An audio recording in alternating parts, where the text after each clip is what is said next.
Hi, everybody. We want to say thank you so much for joining us today. A very, very special day. We have the honor of hosting Keith and Aviva Siegel, who are old friends of Tal, who is my Planetherapy partner. And hi, Keith and Aviva. And Keith and Aviva, I just want to tell you that for all these months that Kit, you were in there, and Aviva, before you were released, Tal and I were constantly sending prayers, and Tal was sharing her feelings of how meaningful it was for her. And it's very, very special for us to be here right now. So um, we're very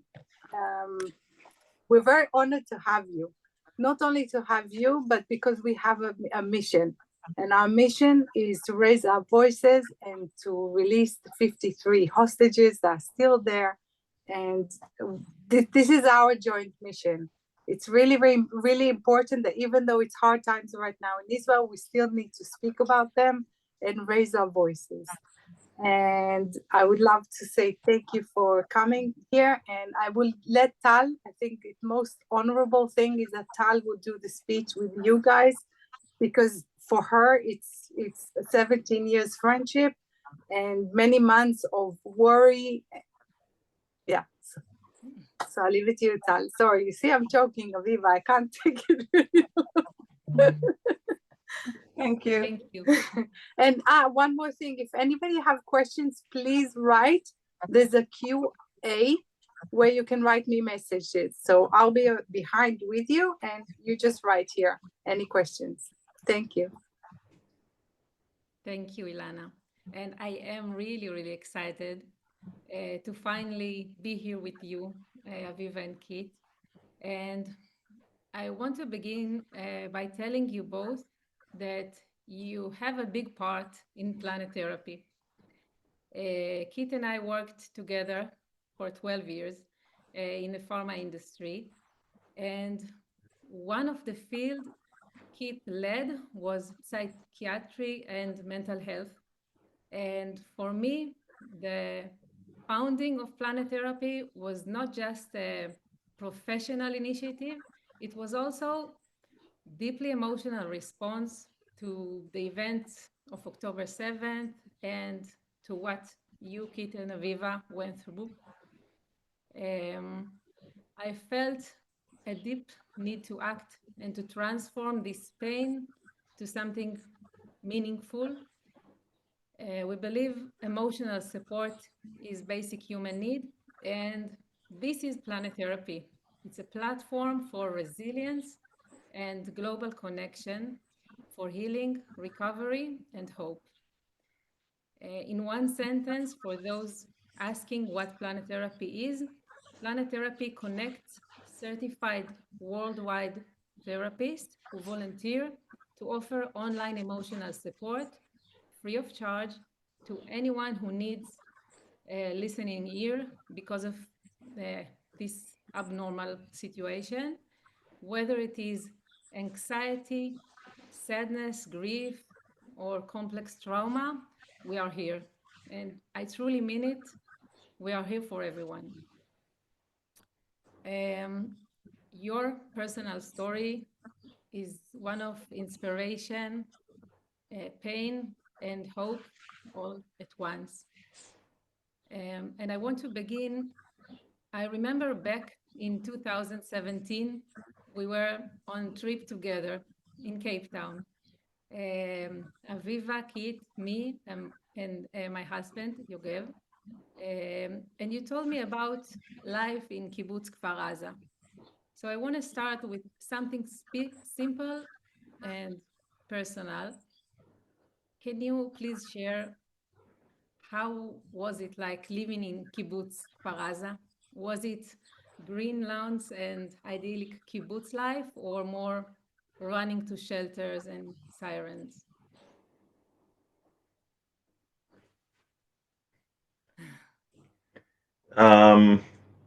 Most of the time, we enjoyed the green lawns and having the freedom, raising children in an environment where they were free to wander around the kibbutz. At the time when we moved to Kfar Aza in 1983, things were quiet. We did not have any rocket attacks or worrying about infiltration or anything like that.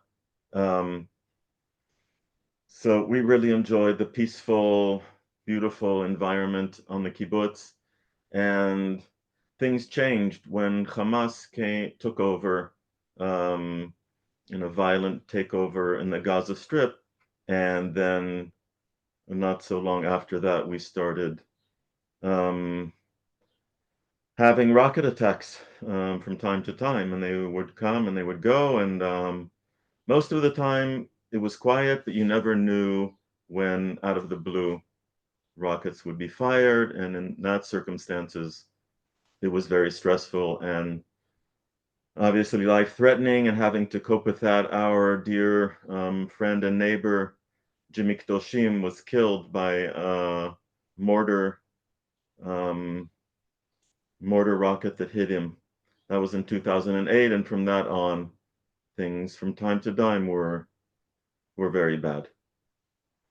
So it was both. It changed. Hi. Yeah. I want to just talk a little bit from my side as a mother. It was very, very difficult to be a mother because my kids were scared, and for many years we didn't have an alarm to go anywhere. The missiles just used to come and land very close to us. I used to worry. It was hard for me to sleep at night. My youngest daughter, Shir, was scared to stay alone at home. So she came with me. I used to go to work early on holidays. She used to come with me. And it wasn't easy. I used to hide myself behind trees walking home. And most of the time I worked in the kindergarten, and it was difficult. We had to stay inside lots of times because I had one rule that if one person was scared to take the kids out, I mean, we're talking about children that were 1 year old, and it would be hard to pull in 20 kids into the house when it happens. We didn't even go outside. We just stayed inside, and we really, really suffered. We used to hide as a family in the bathroom and thought that we protected. We weren't, but we did think those days. And I just want to say that even though we did we were told that maybe there are terrorists on the kibbutz, that we must get into the house and lock the door. We never ever thought about something that could really happen like happened. And it's strange because we got that message quite a few times, and we did feel nervous about what will happen if it'll happen, but we didn't ever think forward. And it must teach people that words mean something, and we need to listen to the words more.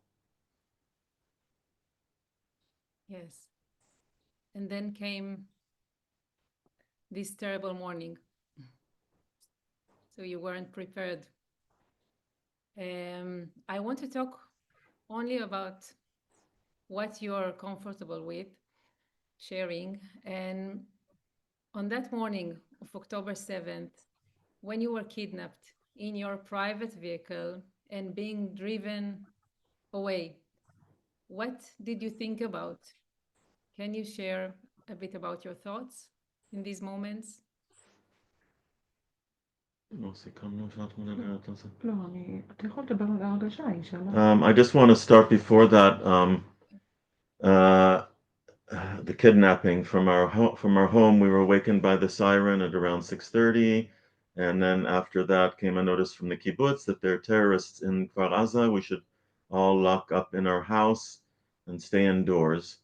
And then at around 10:30 in the morning, 4 hours after staying in our safe room, the terrorists broke into the safe room. They shot into the safe room. They forced us out of the safe room brutally, and they were very, very hostile. The whole environment was very hostile. They were screaming, and just a very, very stressful situation to be in.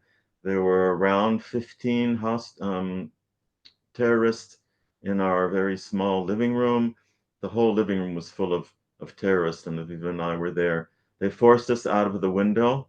We had to climb up on the bed out of the window. Aviva was injured on the way out of the window. She injured her knee, and she's still suffering from extreme pain up until this day. We were forced by gunpoint to take them to my car. We were shot at. I was injured in my wrist. One of them pushed me and I fell on the ground, forced us in the car, and then drove us towards the border. One of them sitting in the back with a knife, a long knife right in front of our faces and threatening us the whole way. We crossed the border into Gaza. The driver, the terrorist, started screaming through the window, prisoners, prisoners, prisoners. And we were then switched from car to car and then forced into a house, into a tunnel. And that's where we spent the first 3 days in captivity.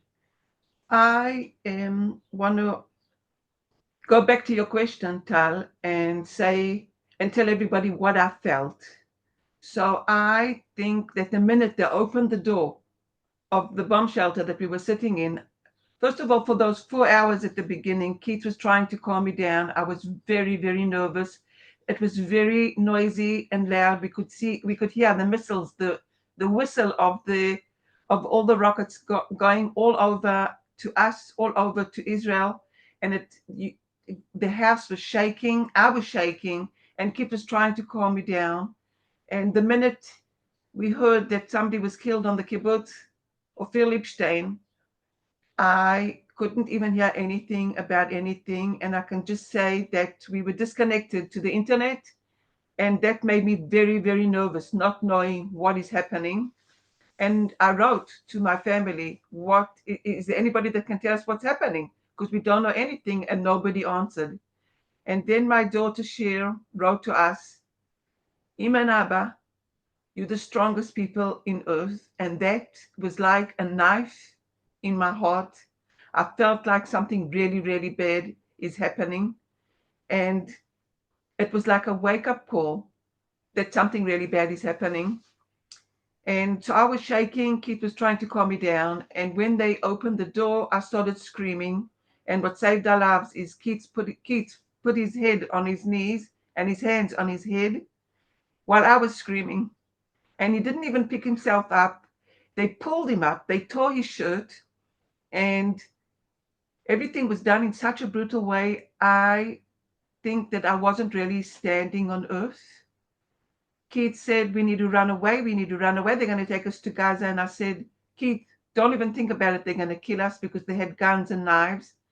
And I felt that I had to look after Keith now. He looked after me in the bomb shelter while I was shaking. But at that moment, I felt that I need to take his hand and walk him a little bit quicker, because if not, they're going to kill us. And that's what I did. At 1 minute, they pushed us and they broke Keith's ribs. I'll never forget that. I was so worried while they were shooting around us, and I could smell it and feel it. And I was not in this planet.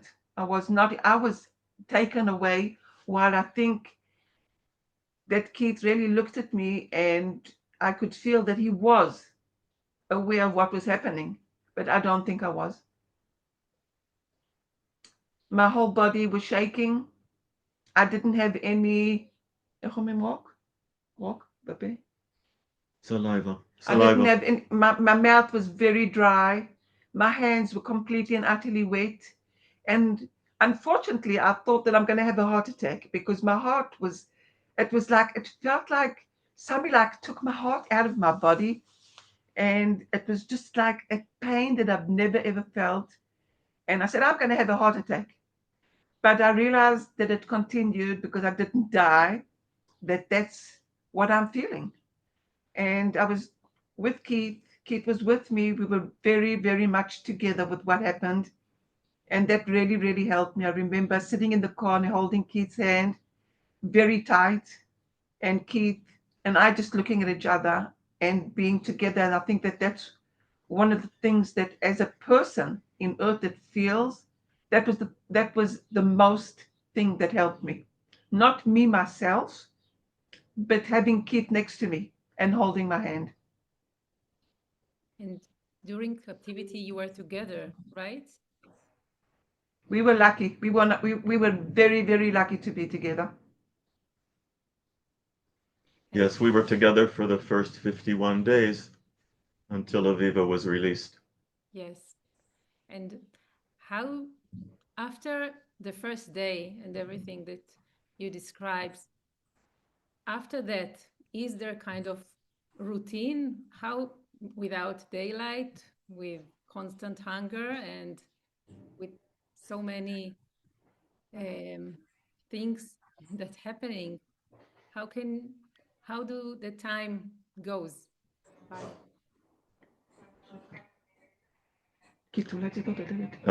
Excuse me, I'll just close the door a minute.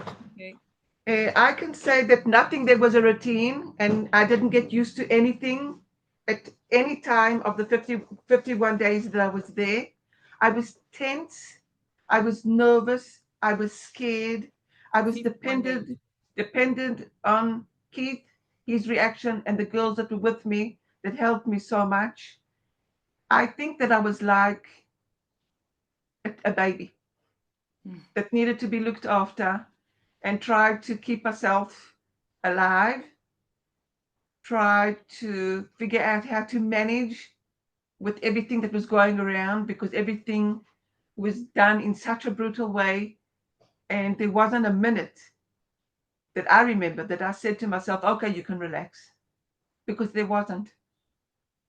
And for you, Kate, because it was much longer than it was 484 days. Was it, could you find um, calmer days or some days that you were alone? Yes, as you mentioned, I was 484 days in captivity.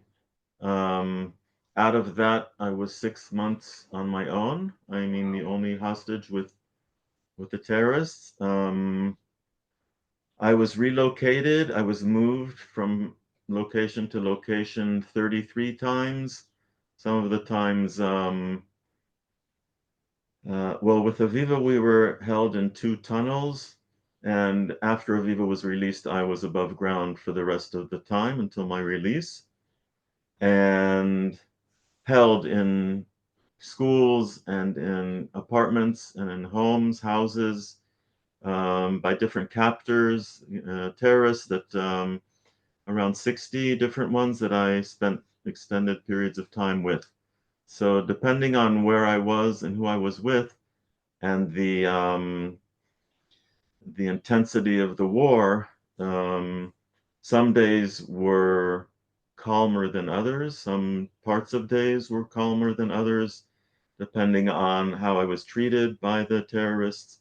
I tried very, very hard to be on good terms with them from the beginning, from the first interaction minute that I met them, and throughout the time, um, trying to create communication, talking with them and trying to create a positive atmosphere.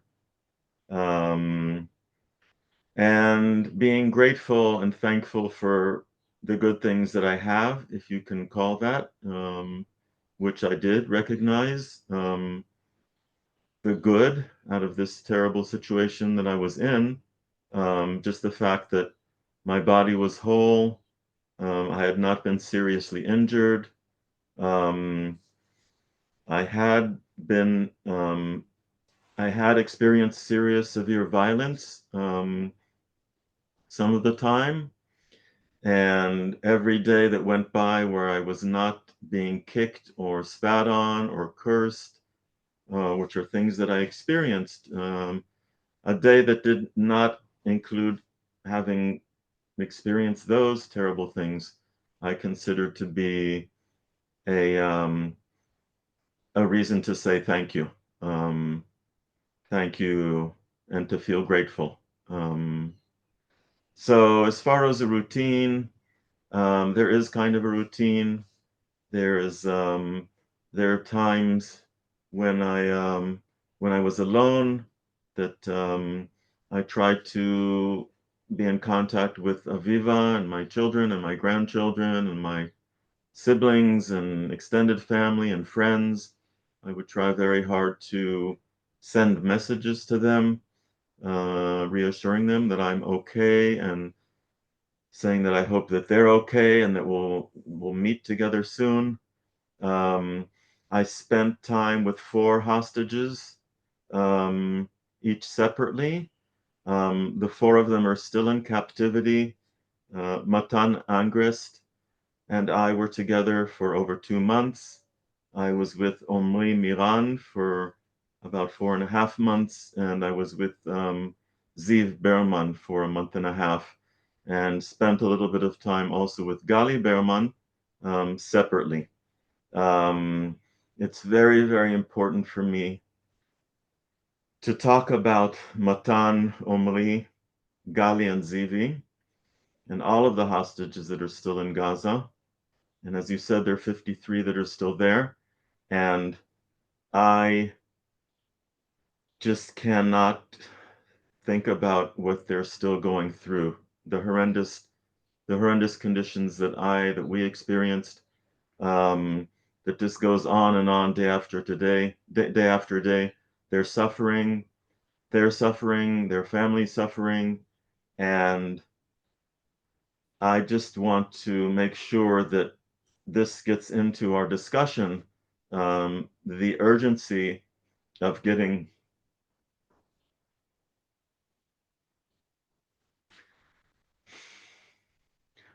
all of the hostages back as soon as possible. And we're talking about lives that we must save, and we're talking about the deceased that need to be brought back to burial. 2 things that are very important in the Jewish faith: saving lives and a proper burial for the deceased. So I just want to stress that. And as far as I'm concerned, Aviva and I are so grateful to have been released and back reunited with our family. We are very, very lucky. And all of the hostages deserve that. Unfortunately, some of them didn't get receive this enormous, wonderful, amazing, um, miraculous thing that Aviva and I were so fortunate to have gotten back home. So my mind is with them all the time.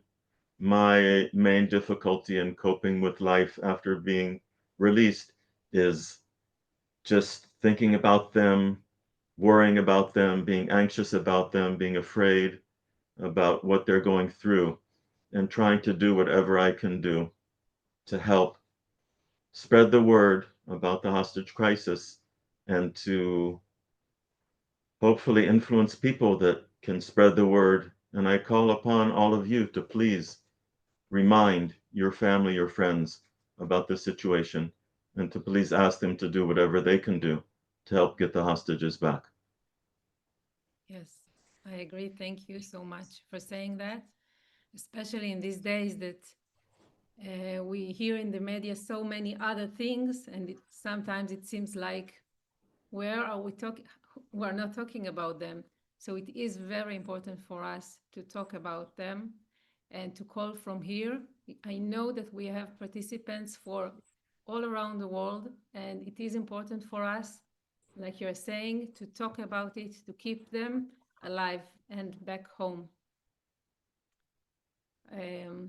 Tal, I just want to tell you that Keith and I were hostages and we went through hell, and knowing what we went through and knowing that there are human beings in the same situation that are just there, and Hamas controlled us in every minute, in every way they could, in such a brutal way.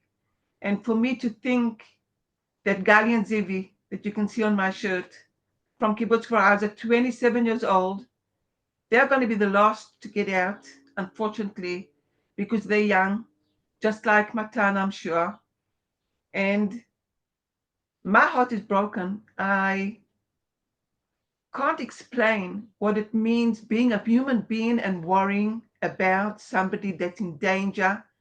But it's even more than being in danger. It's them being in a place that we don't know if they're alone. We don't know how they treat them. And we don't know, but we do know what we experienced. And what we experienced was the worst thing that any human being should go through. And it's just the worst thing. I mean, Keith and I are supposed to take care of ourselves, like get a bit stronger and do everything we can for ourselves after going through what we went through. And all we do is think, what more can we do? What more can we do to get them out? Because what they're going through, nobody in this earth wants to go through, not even for 1 minute. I always say that if there was a camera that would have taken pictures of the first day when we arrived there, what we looked like, and I'm talking through my eyes, what I saw. I saw Keith with his broken ribs being shot on his hand. I saw the Goldstein family, that their father and their daughter, their sister of the kids, had just been murdered. And so one of the boys from Gaza, what we looked like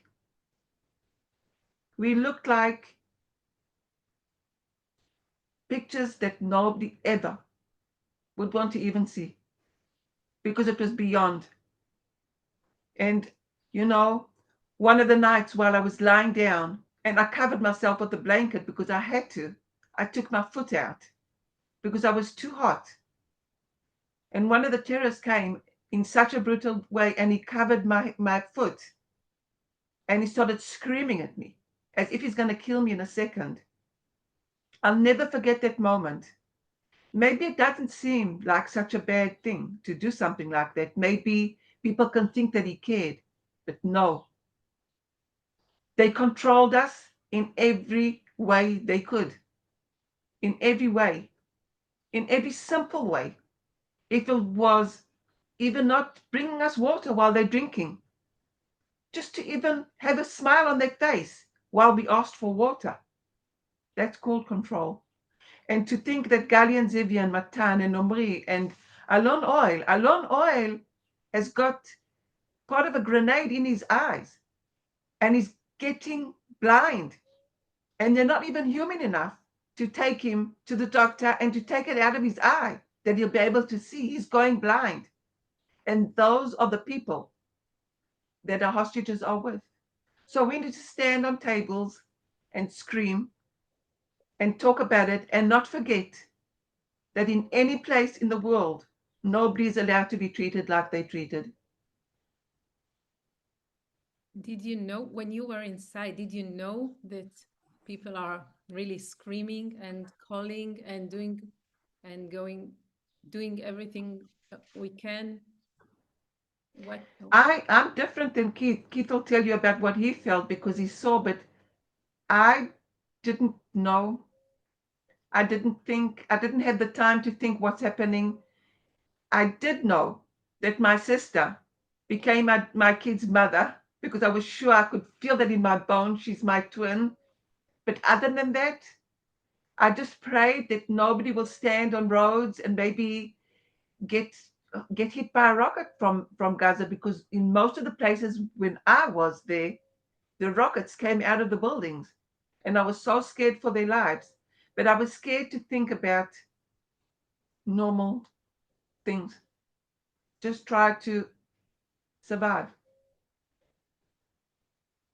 You know, the Israeli Foreign Ministry invited Dilana and me to speak at the UN conference as ambassadors of resilience. And both of you were there with us in our heart, and we shared your story, and we also showed, um, we presented a video of you, Aviva, and of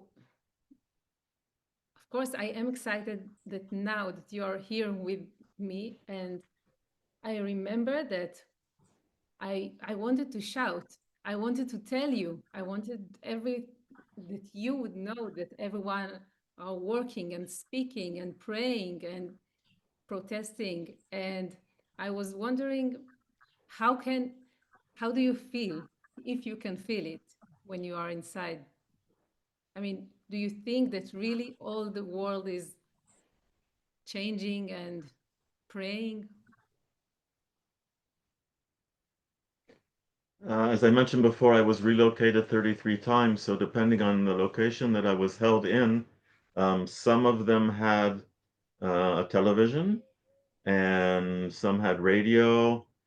Um, Up until Aviva's released, we really had no idea what was going on. As time went on, I was exposed to a little bit of what was happening in Israel. Um, Saturday evenings in Tel Aviv, the big rallies that were calling for the release of hostages. And from time to time, I would see things about hostage families, going to the parliament, to the Knesset, to protest, to call for the release of the hostages. So I knew a little bit about activities and people doing so much to get us released. But as time went on, the feeling was, how long can this last and what's happening? And as far as negotiations, it sounded like there were negotiations and then they would end with nothing, with no agreement. That was very, very challenging to deal with that. I was always believing that my family were doing everything they can to get me released, and I did not know the extent to which so many people in Israel and around the world have been and continue to this day to be doing so much to try to get the hostages released, and it's amazing. I feel the community, the large community, the community starting with the hostage families and the released hostages that we're in connection with, and the ripple effect that goes so far in Israel and around the world. We have been in the United States a few times since I was released, advocating and trying to influence people that are in positions to, President Trump and his administration, and we just feel so much support from from the U.S. Administration, President Trump and his government, and also communities, both Jewish and Christian communities in the United States, that are very, very supportive and doing a whole lot in the efforts to get the hostages back. Okay. And what did you most wanted to say to your family when you were there? Do not worry about me. I am okay. And take care of yourselves. Be strong and know that we will be reunited in the end, and it will happen. And I would say that to them every day, many times a day, while, as I mentioned before, talking with them, obviously in my imagination, but I felt like there's a possibility that my messages might make it through. Um, I was for sure their suffering was much greater than mine. Um, I witnessed horrendous things. I witnessed in Gaza hostages being, and women even being beaten and threatened to be killed. Um, I experienced that myself as well. They threatened to kill me several times, pointing weapons at me. And still, I found I could see the good that I have and promising myself that I will make it back, that I will survive and I will make it back in as good condition as possible to be back with my family. I tried to focus on the moment as much as I could, practicing mindfulness, which I had become familiar with over the years, meditation, mindfulness, and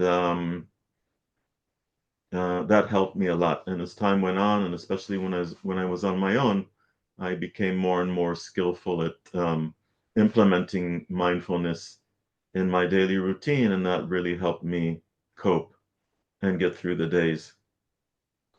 I remember you attended Vipassana retreats and yoga classes. So actually, I was hoping that I, if that you can use those tools. Um, so I'm happy to hear that it was possible for you to do it. One of Yes.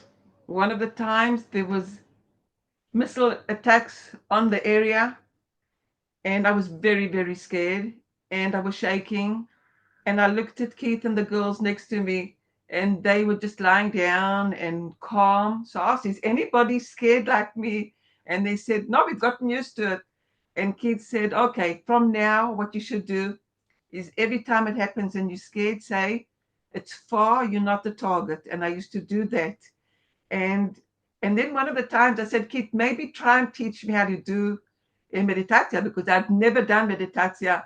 And he was trying, and I just couldn't. I just instead of not breathing or breathing, I felt so nervous that I'm gonna just like choke or whatever.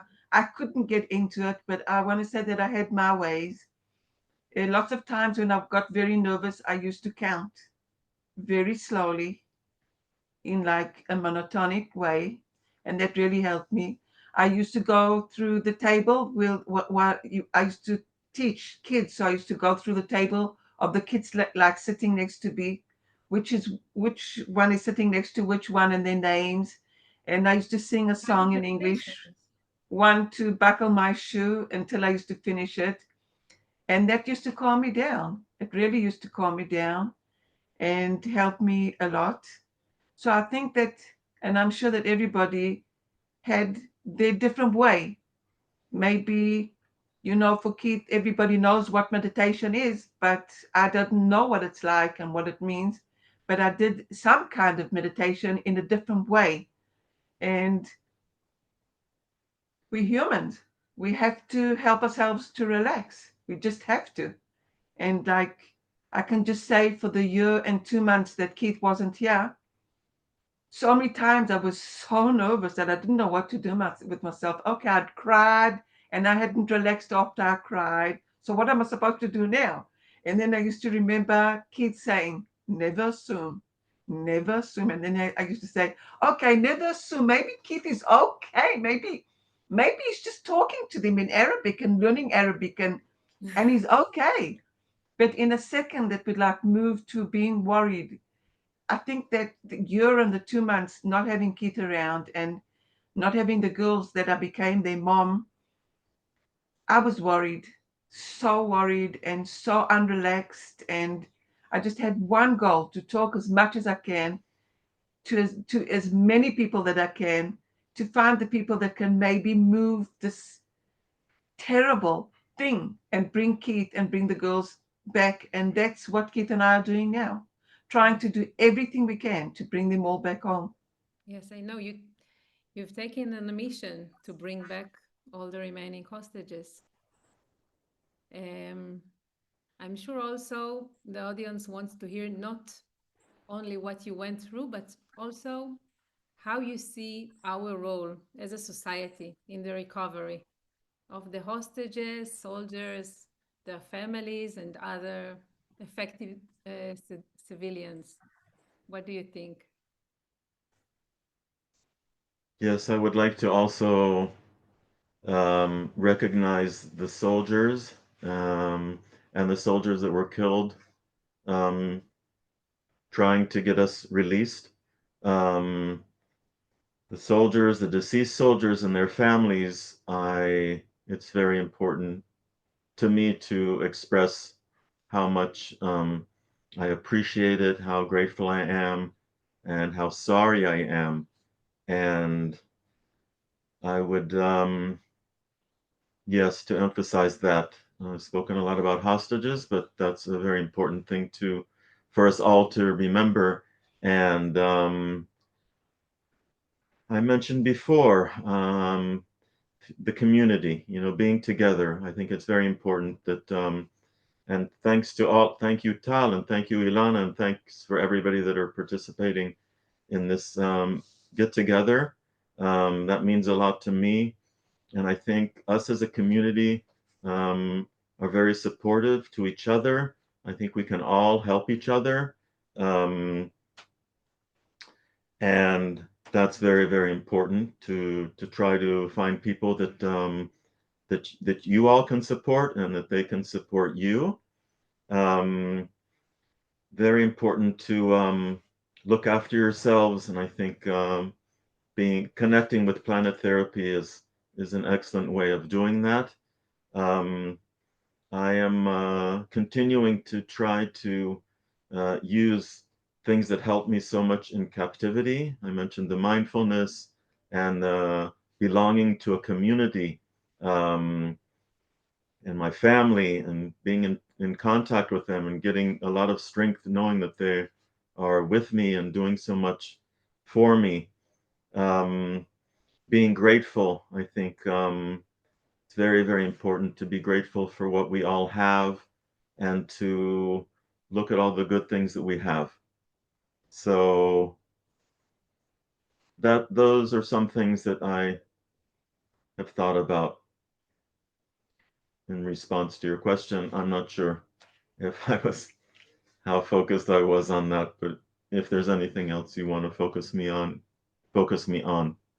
I want to say that the soldiers have mothers and fathers and grandparents and brothers and sisters, just like the hostages. And I feel the love of so many people that want to help.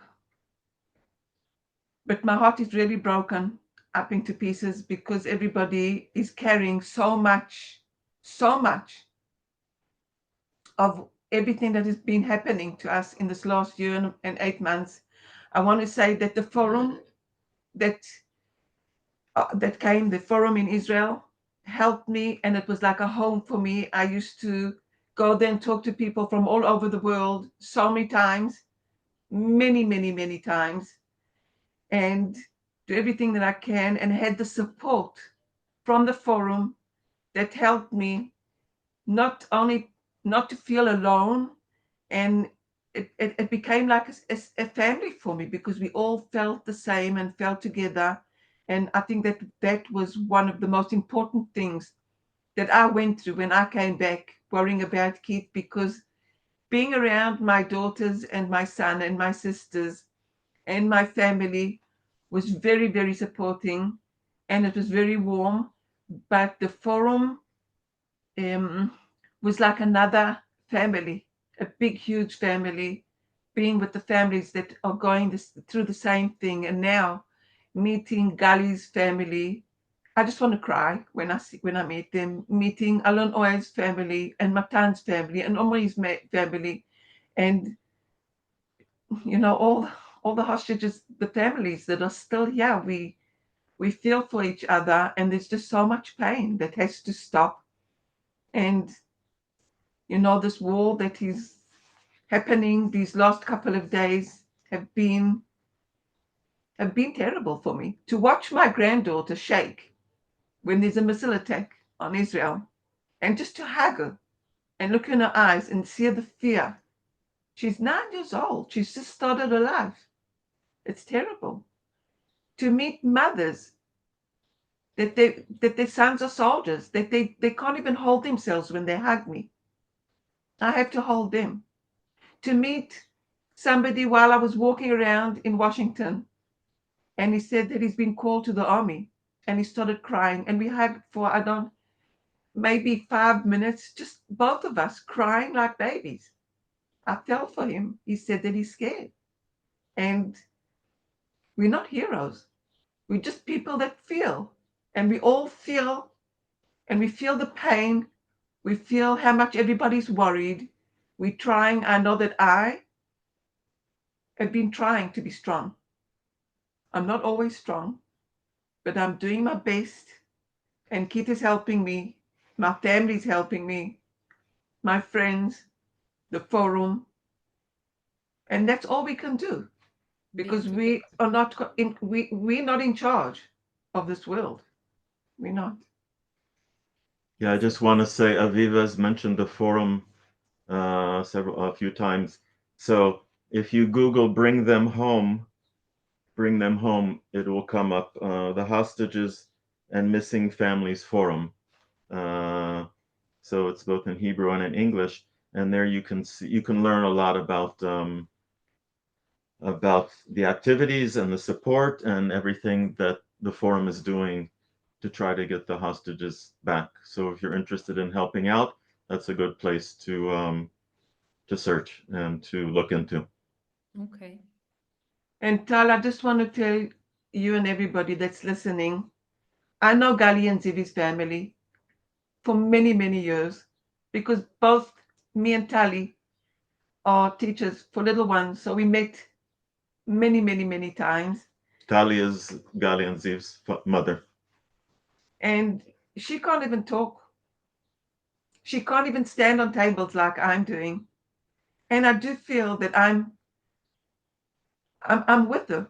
I'm with her with her path of sadness, of what she's going through. I feel like Gali and Zivi are part of me. And it's very, very difficult. It's very, very, very difficult. We need this to end. Yes. I'm with you. I really hope we will all have better days and soon. In Israel, around the world, we have hard times. I want to thank you. Before we go to questions of the participants, is there anything else you want to add? Yes, I want to just say before the questions come, so many people, when they see me, they say, Aviva, you're so strong and you're a hero. So I want to just tell everybody that's watching, I'm not a hero and I'm not strong. I'm just a person with a heart that feels, that worries. And this whole story is beyond terrible, the worst thing ever. The worst thing for me to think about the families, the 53 families that their loved ones aren't here. And I don't know what we need to do, but I wish that there will be some person that will say, okay, let's do that and it'll happen and they'll come back. And I just want to say that words are meaningful, they're powerful. So everybody needs to talk wherever they can and use their words because words mean a lot.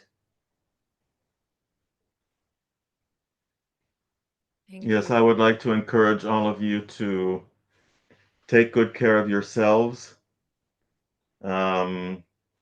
You have support from your families, from your friends, from Planetherapy.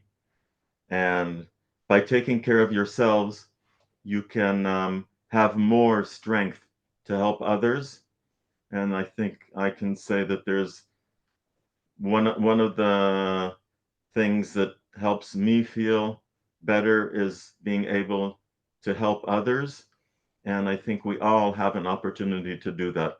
And there are many ways to do that, and each of us can find what they're able to do and to do it.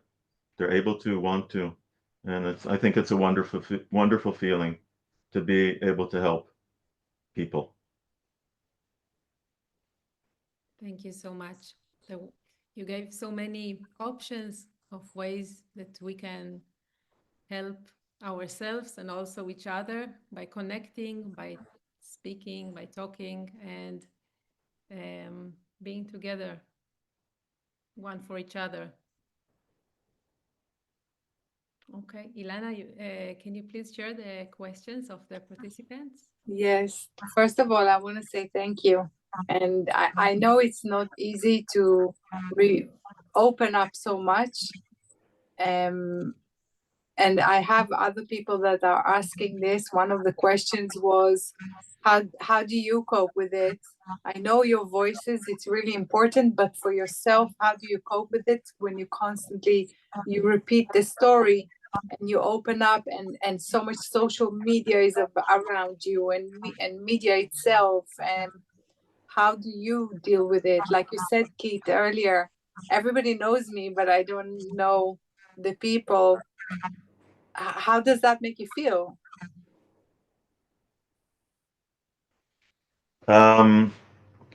It's challenging. Before all of this happened, I was um, um, a personal type of a person. Felt very not like wanting to be out in the public's eyes. But I feel in a way that after and going through what we've all been going through from October the 7th until today, I am blessed to have opportunities to talk and people listen to me, hoping and trying to help in any way. And so it's a combination. I mean, we have forfeited on our privacy, but on the other hand, we have been given and are given, and at the present moment, we are given a an opportunity to talk to people and hopefully um, help people, help the hostages, support the soldiers and the deceased soldiers and their families. Um, so yeah, it's a mix. Did you? There's another question. Oh, sorry. Now I just try to focus on the good. As I mentioned, what I try to do as much as possible in Gaza, and continue to do that after being released. Yes. So there was another question. Sorry, Ora Levi. It's in Hebrew, but I'll translate it. Many people are confused because everybody want to feel that they're doing the right thing, and there's noise in the background. Sorry, Tal. No? Okay. So everybody wanted to know, and Ora is asking, and I know others ask, what is the right thing? Is going marching in the street?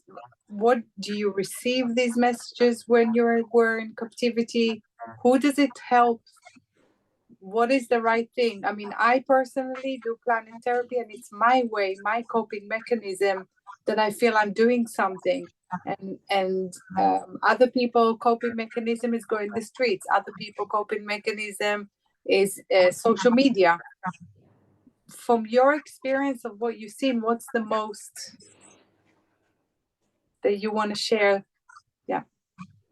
I want to share that. First of all, I want to share that when I came back and everybody started to know who I am, it didn't bother me at all. I felt like, and I still feel that everybody needs a hug. I need a hug, and everybody in front of me needs a hug. So I am okay 100%. I don't feel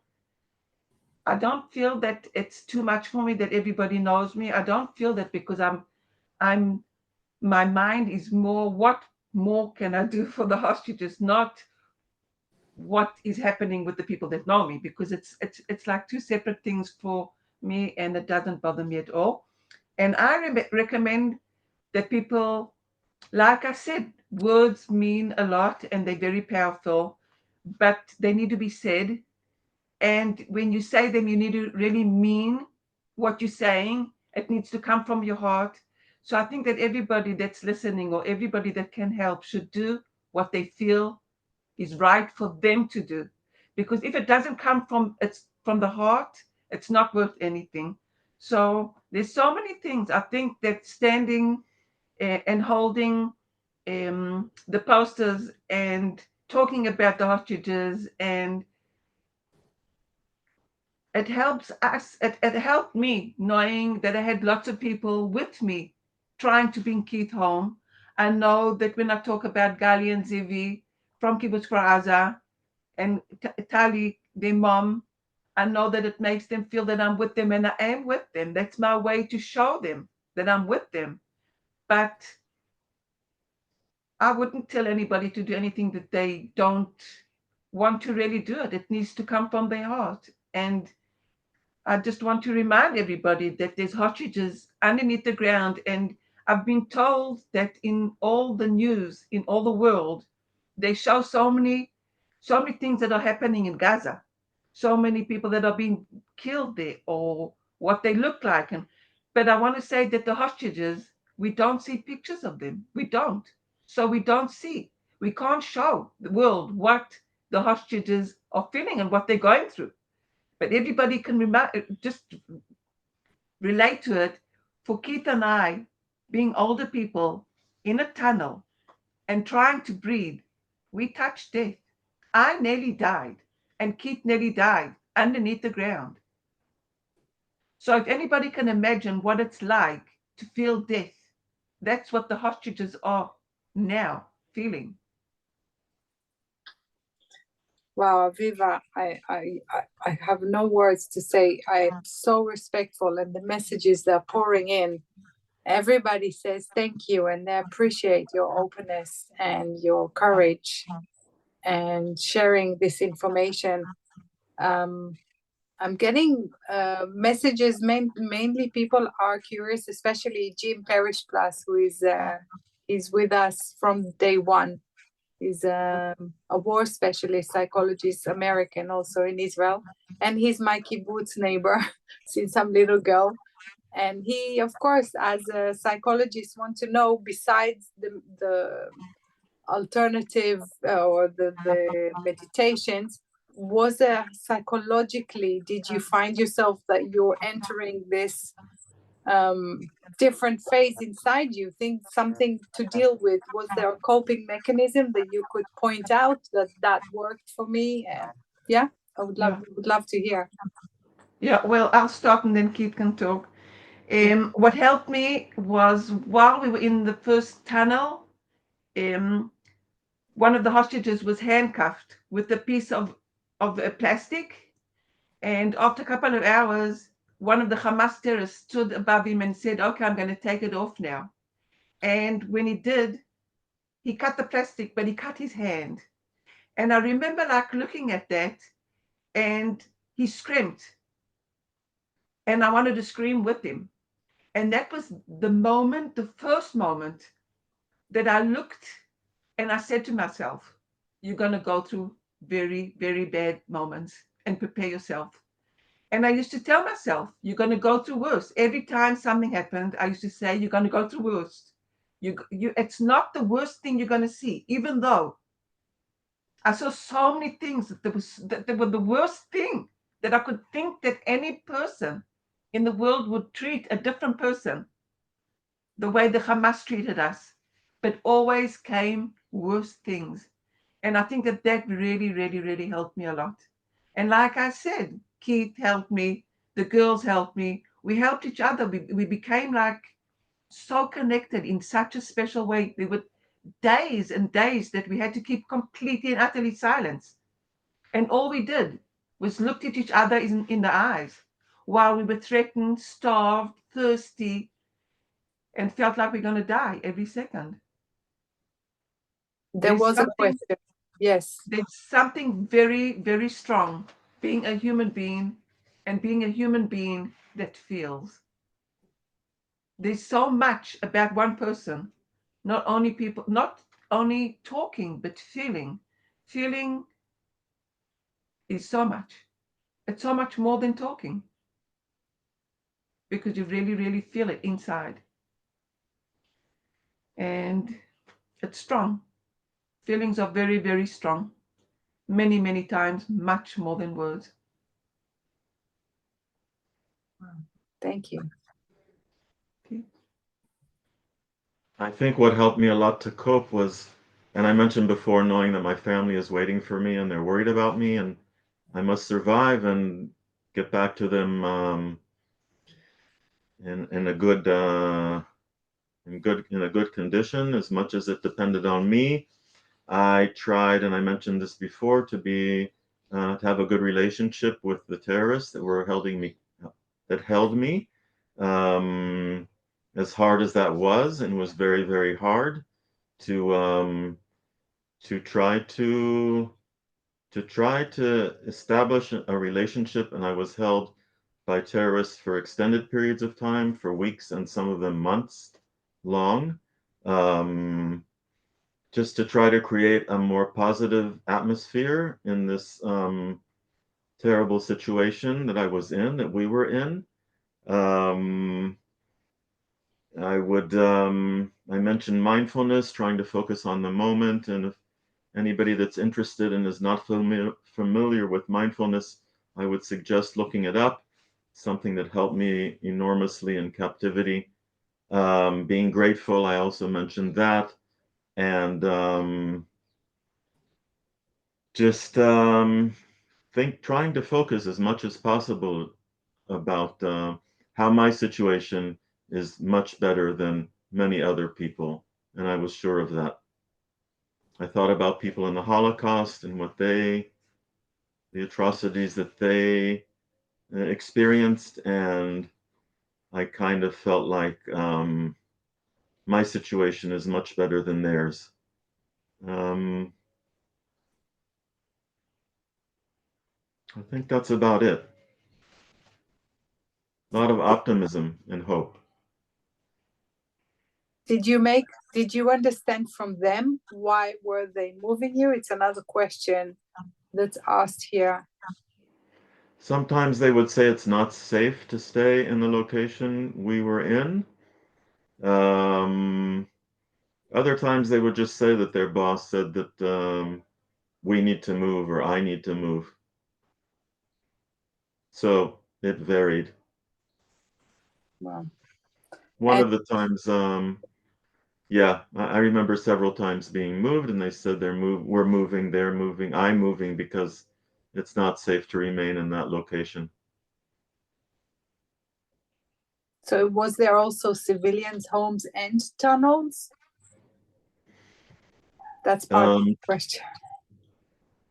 Yes, tunnels, schools, sleeping on the stairs in the school, in the stairwell for over 2 weeks, amongst many local people, Gazans that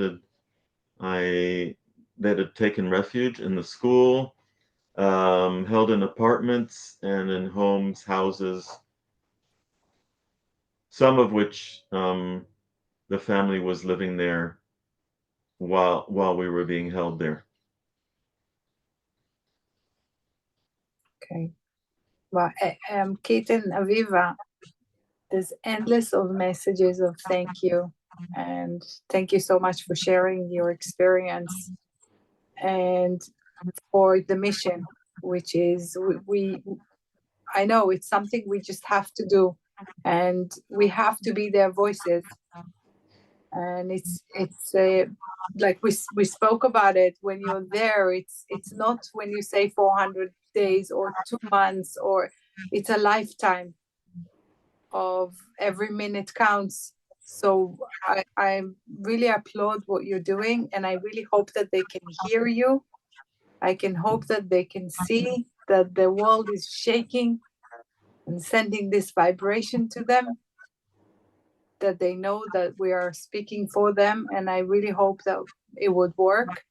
And we will definitely try and get it as far as possible. And we're with you with 100% every day. Tal, do you want to add any? I mean, I keep getting these messages of Toda Rabba and thank you for sharing. I don't know if you can see the messages, but I can't read so many in one go. I'm not that technological, I'm sorry. Yes. That's very, very moving, and thank you.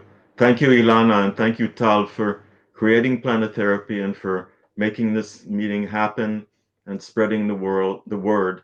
And thanks very much to all of you that are participating and have made it important to you and found the time to connect and listen. And thank you for your support. I also want to say thank you to everybody, and thank you for being with us. And I want to just ask everybody just to pray for Israel. We're going through a really, really, really bad time. And we've had enough. We've just had enough. I don't want to hear about more people that are injured or killed or babies that are found that flew from their mother's hands. I just don't want to hear that anymore. I want peace for everybody, for peace for everybody all over the world. We need to pray for good, and we need to focus on good. And I just want to say that I'm very happy to be on the good side, because Keith and I are good people that want good for everybody. And wars shouldn't be allowed anyway. Thank you so much. Thank you, Aviva. Thank you, Keith. So much. Thank you. Thank you. Thank you, Tal. Thank you. Love you. I hope to see you soon. Take care. You too.